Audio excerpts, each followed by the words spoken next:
वक्रतुंड महाकाय सूर्यकोटि समप्रभ निर्विघ्नं कुरु मे देव सर्वकार्येषु सर्वदा। वक्रतुंड महाकाय सूर्यकोटि समप्रभ निर्विघ्नं कुरु मे देव सर्वकार्येषु सर्वदा। माघे निमग्ना सलिले सुशीते विमुक्त पापस्त्र दिवं प्रयान्ति प्रीतिये वासुदेवस्य सर्व पापानुतये माघ स्नानं प्रकुर्वीत स्वर्ग लाभाय मानवः।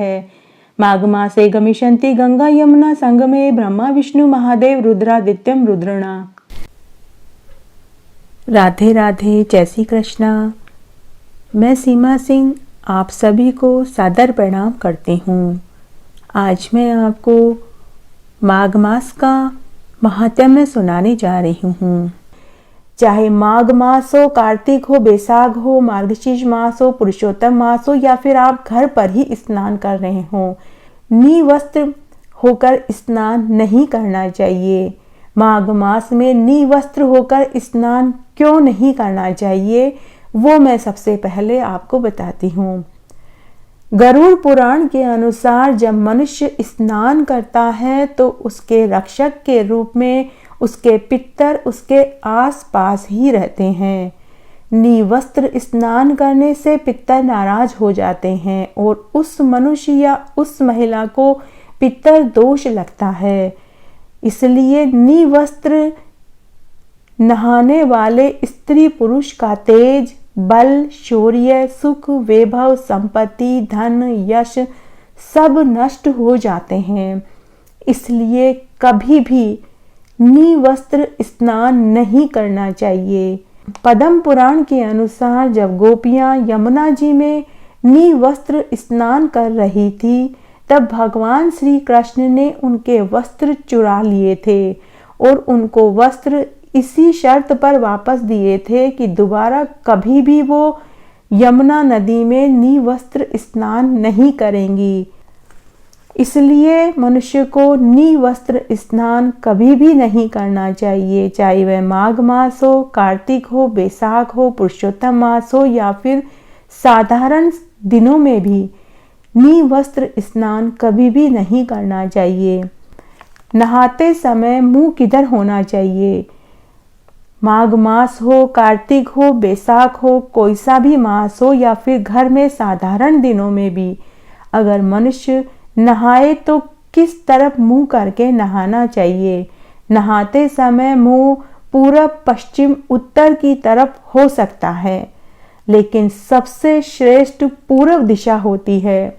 लेकिन किसी भी हालत में दक्षिण दिशा में मुंह करके नहीं नहाना चाहिए। आज हम माघ मास का 8वां अध्याय सुनेंगे। इस महात्म्य में यमदूत का विकुंडल से अहिंसा, तप और दान का वर्णन आता है। आइए अब हम माघ मास के महात्म्य का 8वां अध्याय सुनते हैं। यमदूत बोला कि हे सौम्य, तुमने बहुत ही अच्छा प्रश्न पूछा है। तुम इस समय पाप रहित हो। शुद्ध हृदय वाले व्यक्ति का कल्याण मार्ग में वृद्धि होती है। यद्यपि पराई सेवा में तत्पर होते हुए भी मैं तुम्हारे प्रति प्रेम के कारण तुमसे यह सत्य बात कहता हूँ। सब अवस्थाओं में मन, कर्म या वाणी से जो दूसरों को दुख नहीं देता वह यमलोक में नहीं जाता। प्राणियों की हिंसा वाले मनुष्य वेद, दान, तप, यज्ञ से भी किसी प्रकार की उत्तम गति को प्राप्त नहीं करते हैं। ऋषियों ने कहा है कि अहिंसा ही सबसे बड़ा धर्म, तप और दान है। दयालु मनुष्य मच्छर, डांस, खटमल, लीख, जुआ आदि जंतुओं को अपने समान ही रक्षा करता है। ऐसे मनुष्य यम मार्ग के कष्टों को नहीं झेलते हैं। जो मनुष्य दूसरों पर दया करते हैं उनको यम मार्ग के दुख नहीं देखने पड़ते। जो मनुष्य अपने भोजन के हेतु जल और थल के जीवों को मारते हैं वे काल सूत्र नाम के नरक में दुर्गति पाते हैं और अपने ही मांस को खाने वाले बनते हैं। पीव व लोहू पीते हैं, कीचड़ में औंधे मुंह डाले जाते हैं, उन्हें कीड़े मकोड़े काटते हैं। हे वेश्य पुत्र, ऐसे लोग फिर नरक से निकलकर बहुत दिनों तक स्थावर योनि के दुखों को भोगते हैं और तिर्यक योनि नरक में सैकड़ों वर्ष तक वास करते हैं। और ऐसे व्यक्ति जब मनुष्य योनि में आते हैं तो वे जन्म से ही अंधे, दरिद्र, काणे, कुबड़े, लंगड़े और अंगहीन होकर जन्म पाते हैं। हे वेश्य पुत्र, दोनों लोकों में सुख चाहने वाले मनुष्य को मन, क्रम, वाणी से दूसरों से कभी भी द्रोह नहीं करना चाहिए। हिंसक लोगों को दोनों लोक में सुख नहीं मिलता। वो धरती पर भी दुख पाते हैं तो परलोक में भी उन्हें दुखी भोगना पड़ता है। जिस तरह सीधी और टेढ़ी बहने वाली नदियां समुद्र में जाकर मिल जाती है, उसी तरह से धर्म दृढ़ रूप से अहिंसा में प्रवेश करता है। हे वेश्यपुत्र, जो प्राणियों को अभय दान देता है वह सब तीर्थों में स्नान करने जितना फल पाता है। जो लोग अपने अपने वर्ण अनुसार शास्त्रोक्त धर्म का पालन करते हैं वे यमलोक में नहीं जाते, उन्हें मरने के बाद स्वर्ग ही मिलता है। ब्रह्मचारी, गृहस्थ, वानप्रस्थ और सन्यासी सभी अपने अपने धर्म में विलीन होकर स्वर्ग में वास करते हैं। जो इष्टापूर्त नित्य पंच यज्ञ करते हैं तथा सदैव दया करते हैं वे यमलोक में नहीं जाते। जो ब्रह्मचारी हैं, वेद पाठी हैं, नित्य अग्निहोत्र करते हैं, वे मरने के बाद स्वर्ग ही जाते हैं। दीन वचन नहीं बोलने वाले शूरवीर जो संग्राम में लड़ाई में मरते हैं वे सूर्य लोक में पूजित होकर स्वर्ग में जाते हैं। हे वेश्य, लंगड़े, लूले, बाल, वृद्ध, अनाथ स्त्री, शरणार्थी, ब्राह्मण, गरीबों का पालन पोषण करने वाले लोग स्वर्ग से नीचे नहीं गिरते, वे सदा यही आनंद करते हैं। जो लोग कीचड़ में फंसी हुई गाय की मदद करते हैं, ऋषि और ब्राह्मण का कल्याण करते हैं, गायों को हरा चारा खिलाते हैं, गायों की सेवा करते हैं, वे लोग मरने के बाद स्वर्ग में ही जगह पाते हैं। जहाँ गाय जल पीती है वहाँ जल की होदी बनवाते हैं, बावड़ी, कुआं, तालाब, प्याऊ बनवाते हैं, जिनमें जलचर और थलचर प्राणी इच्छा पूर्वक जल पीते हैं। उनसे उनका असीमित धर्म बढ़ता है और वे बिना यमलोक को देखे ही अक्षय स्वर्ग को पाते हैं, क्योंकि जल ही सबका प्राण है। जल दान सबसे बड़ा दान होता है। जो लोग पीपल, नीम, बरगद के एक एक केथ, बेल, आंवले के 3-3, आम के 5, इमली के 10 पेड़ लगवाते हैं उनको नरक नहीं भोगना पड़ता।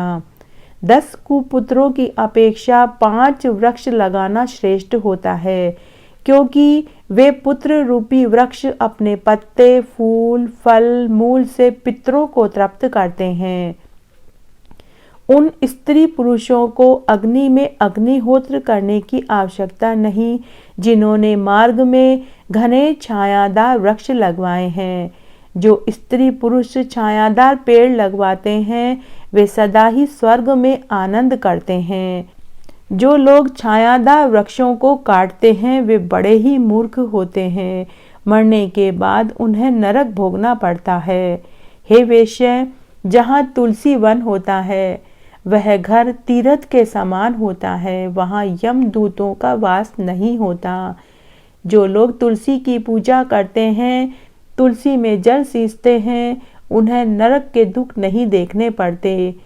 जो लोग तुलसी का पौधा लगाते हैं और तुलसी की पूजा करते हैं, जो लोग अपने घरों में, मंदिरों में तुलसी का पौधा लगाते हैं उनसे उनके पितर बहुत खुश होते हैं और वे कई वर्षों तक मरने के बाद देवलोक में निवास करते हैं।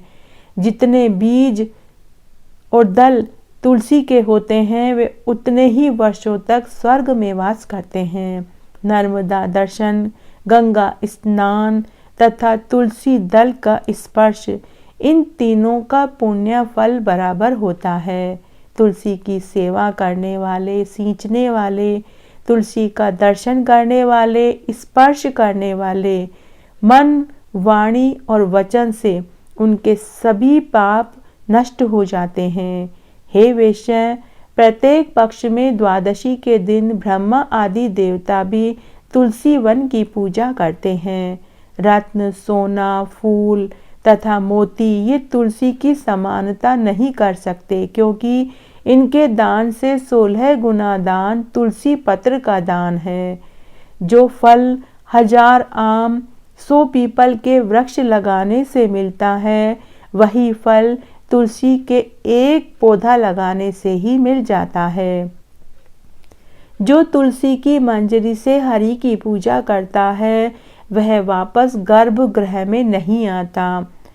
जो मनुष्य स्वयं प्राकट्य हुए शिवलिंग की या स्फटिक के रत्न के लिंग की या पार्थिव के लिंग की, कहीं तीर्थ, पर्वत या वन में स्थापित की हुई शिवलिंग की पूजा करता है और सदैव ओम नमः शिवाय इस मंत्र का जाप करता है, अथवा प्रसंग से, शठता से, अभिमान से या लोभ से महादेव जी की सेवा करता है, उसे यमराज के दर्शन नहीं होते। शिवजी के भक्त शिवजी की पूजा में लीन होकर शिवलोक में 14 इंद्र तक आनंद भोगते हैं। हे वैश्य, शिव पूजन के समान पुण्य देने वाला, सब पापों को नष्ट करने वाला, सब कीर्ति का देने वाला तीनों लोकों में और दूसरा कोई कर्म नहीं है। शिव भक्त जो जनार्दन भगवान से वेर करते हैं, वे निसंदेह नरक ही पाते हैं। शिव जी का कैसा भी धन, अन्न, फल, जल क्यों न हो, उसे ग्रहण न करें और न कभी शिव निर्माल्य का उल्लंघन करें। उसे किसी गड्ढे, कुएं आदि में डाल देना चाहिए। जो मनुष्य लोभ या मोहवश होकर मक्खी के पैर के समान भी शिव का द्रव्य ले लेता है, वह कल्प तक नरक में पड़ता है।